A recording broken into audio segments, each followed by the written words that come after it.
Assalamualaikum warahmatullahi wabarakatuh. Selamat pagi dan salam hormat kami sampaikan kepada Bapak dan Ibu sekalian, para pensiunan ASN, TNI dan Polri di seluruh tanah air, khususnya yang setia mengikuti informasi resmi dan terpercaya ini. Berikut ini kami sampaikan sebuah laporan penting dengan gaya pemberitaan resmi mengenai arah kebijakan penghasilan, kesejahteraan, dan masa depan para aparatur negara, baik yang masih aktif maupun yang telah memasuki masa purna tugas.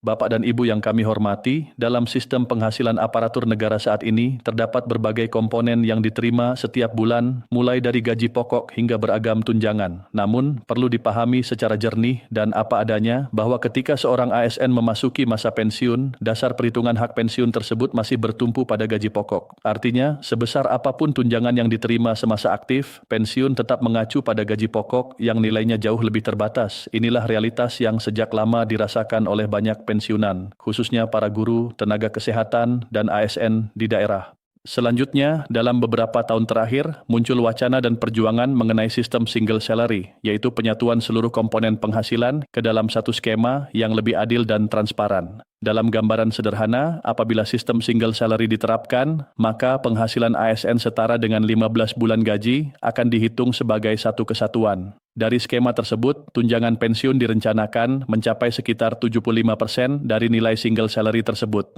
Dengan demikian, ketika seorang ASN memasuki masa purna tugas, penghasilan pensiunnya tidak lagi jatuh terlalu jauh dibandingkan masa aktifnya. Bapak dan Ibu sekalian, perjuangan untuk mewujudkan sistem ini bukanlah hal yang baru. Upaya tersebut telah disuarakan oleh Korps Pegawai Republik Indonesia sejak lebih dari 10 tahun yang lalu. Aspirasi ini telah disampaikan kepada Presiden, kepada Kementerian PAN-RB, bahkan sejak masa pemerintahan Presiden sebelumnya. Namun, hingga kini, realisasi kebijakan tersebut masih belum sepenuhnya terwujud. Harapan pun terus disematkan agar para pemangku kebijakan, termasuk Menteri Keuangan yang baru, benar-benar memikirkan kesejahteraan seluruh ASN secara menyeluruh, bukan hanya kelompok tertentu saja.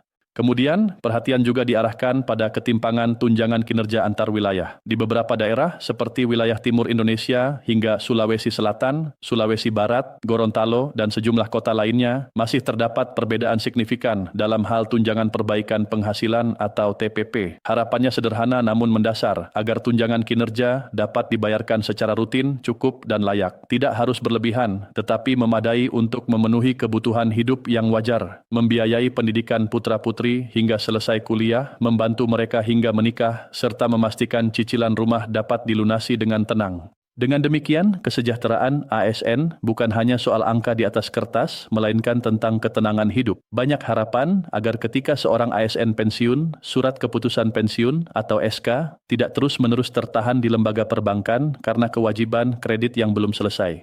Idealnya, ketika masa tugas berakhir, seluruh kewajiban finansial juga telah tuntas, sehingga masa pensiun dapat dijalani dengan rasa aman dan bermartabat, insya Allah. Bapak dan Ibu yang kami muliakan, kisah nyata dari pengalaman para pensiunan seringkali menjadi cermin betapa pentingnya kebijakan yang berpihak. Banyak pensiunan guru, misalnya, yang telah mengabdi lebih dari 30 tahun, mulai mengajar sejak usia muda, namun di masa pensiun masih harus berjibaku dengan pinjaman demi membiayai pendidikan anak-anaknya. Situasi seperti ini bukan cerita 1-2 orang, melainkan realitas yang dialami banyak keluarga ASN di berbagai daerah. Oleh karena itu, ketika negara berbicara tentang reformasi penghasilan, yang dipikirkan bukan hanya ASN eselon atas, melainkan juga mereka yang berada di garis pelayanan terdepan.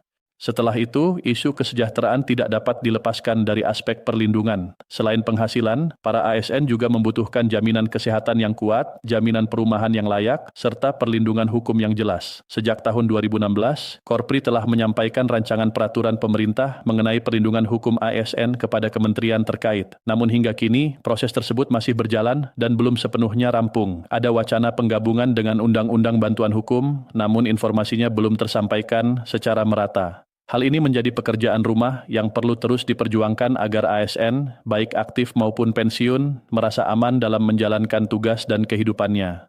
Kemudian, Bapak dan Ibu sekalian, kesejahteraan ASN juga berkaitan erat dengan kondisi ekonomi nasional. Dalam beberapa waktu terakhir, pemerintah telah mengalokasikan stimulus ekonomi dalam jumlah besar, mencapai puluhan triliun rupiah, untuk menggerakkan kembali roda perekonomian. Tanda-tanda pemulihan mulai terlihat, aktivitas ekonomi kembali ramai, suku bunga deposito dan antar bank menurun, dan secara bertahap suku bunga kredit juga mulai turun. Semua ini menjadi sinyal positif bagi stabilitas ekonomi dan daya beli masyarakat, termasuk para pensiunan.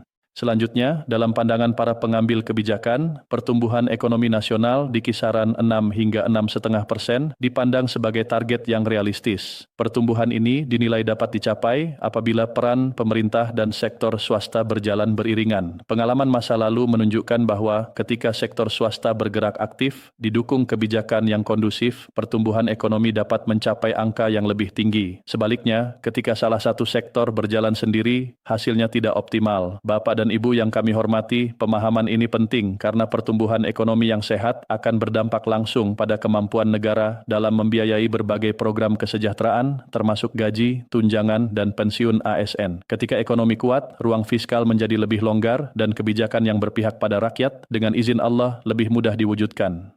Dengan demikian, seluruh rangkaian kebijakan ini saling terkait satu sama lain. Reformasi penghasilan ASN, perlindungan hukum, jaminan sosial, hingga pertumbuhan ekonomi nasional, semuanya bertujuan untuk satu hal, yaitu menciptakan kehidupan yang layak dan bermartabat bagi para aparatur negara dari awal pengabdian hingga masa purna tugas. Sebagai penutup, Bapak dan Ibu sekalian, kami mengucapkan terima kasih atas perhatian dan kesetiaan Anda mengikuti laporan ini. Semoga informasi yang kami sampaikan dapat menambah pemahaman, menumbuhkan harapan, dan menghadirkan ketenangan di hati. Mari kita terus bersabar dan berikhtiar seraya berdoa agar setiap kebijakan yang diambil membawa kebaikan bagi seluruh ASN dan pensiunan. Alhamdulillah. Jangan lupa untuk memberikan tanda suka, membagikan informasi ini kepada rekan dan keluarga, serta berlangganan agar tidak ketinggalan pembaruan berikutnya. Insya Allah, kami akan terus menyampaikan perkembangan terbaru dalam siaran-siaran mendatang. Wassalamualaikum warahmatullahi wabarakatuh.